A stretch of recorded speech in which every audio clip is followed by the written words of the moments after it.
তারা সবসময় চায় একটা উত্তেজনা সৃষ্টি করতে, কারণ হচ্ছে আমাদের ঢাকা কলেজ সবসময় টপে থাকে।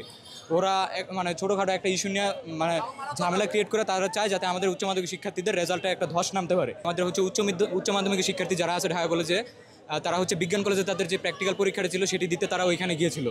তো যাওয়ার সময় আমাদের যে শিক্ষার্থীরা ওইখানে পরীক্ষা দিতে যায় তাদেরকে হচ্ছে সিটি কলেজের শিক্ষার্থীরা গাড়ি থেকে নামিয়ে বেধড়ক পিটানো হয় তাদেরকে। এই পরিপ্রেক্ষিতে হচ্ছে আজকের এই সংঘাতের সূত্রপাত। শুধুই কারণ তারা সবসময় চায় একটা উত্তেজনা সৃষ্টি করতে, কারণ হচ্ছে আমাদের ঢাকা কলেজ সবসময় টপে থাকে। ওরা মানে ছোটোখাটো একটা ইস্যু নিয়ে মানে ঝামেলা ক্রিয়েট করে তারা চায় যাতে আমাদের উচ্চ মাধ্যমিক শিক্ষার্থীদের রেজাল্টে একটা ধস নামতে পারে। সো এরকম চিন্তা ভাবনা করে তারা কিছুদিন পর একটা ছোট বিন্দু পরিমাণে সমস্যা নিয়ে তারা হচ্ছে সংঘর্ষে জড়িয়ে যায়। RICL TMX, যুগের পর যুগ স্থাপনা থাকে মজবুত। আমাদের হচ্ছে আহত হয়েছে প্রায় 20 থেকে 25 জনের মতন ঢাকা কলেজে আহত হয়েছে। আর আমাদের যে বাস ছিল ক্যাম্পাসে, সেই বাসের উপর সিটি কলেজের শিক্ষার্থীরা আক্রমণ চালায়, সুতরাং আমাদের বাসও ক্ষতিগ্রস্ত হয়েছে।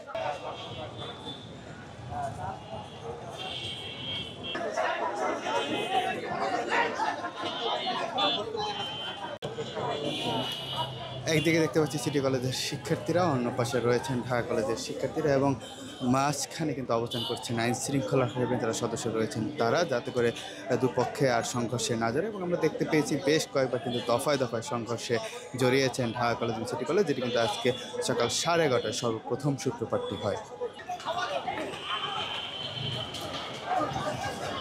আমরা দেখতে পাচ্ছি যে আবারও কিন্তু ঢাকা কলেজের শিক্ষার্থীরা কিন্তু সিটি কলেজের দিকে অগ্রসর হচ্ছে।